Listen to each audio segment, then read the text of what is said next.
Un film d'aventure fantastique en Afrique, c'est le projet d'une équipe ambitieuse au Mali qui prépare le tournage de Nogochi. C'est un long métrage à la fois historique et mystique porté par le réalisateur franco-malien Toumani Sangaré. Une campagne de financement participatif est lancée pour boucler le budget. Le tournage est annoncé pour le mois prochain, Charlotte Hydrac.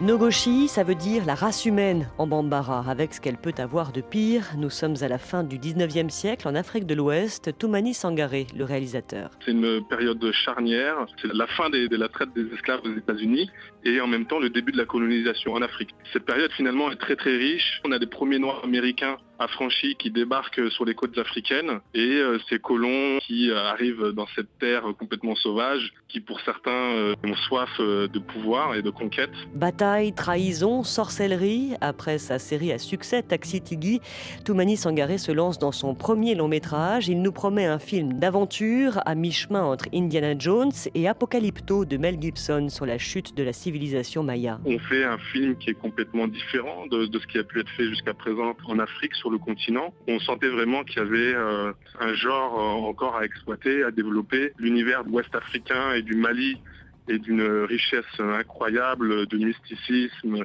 de culture, de tradition, etc. On a un terrain de jeu propice à l'émerveillement, à la découverte. Un projet audacieux, innovant. Le scénario est dans les cartons depuis 2009, mais cette fois, ça y est, ou presque, une campagne de financement participatif est en cours pour un tournage prévu dans un mois au Mali. Nogochi de Toumani Sangaré, qu'on attend donc prochainement, si possible, sur les écrans. Charlotte Hydrac, vous la retrouverez dans Afrique Midi, comme chaque jour, le rendez-vous 12h30, temps universel. Il est 6h43 à Bamako, 8h43 à Paris. L'information continue sur la Radio du Monde.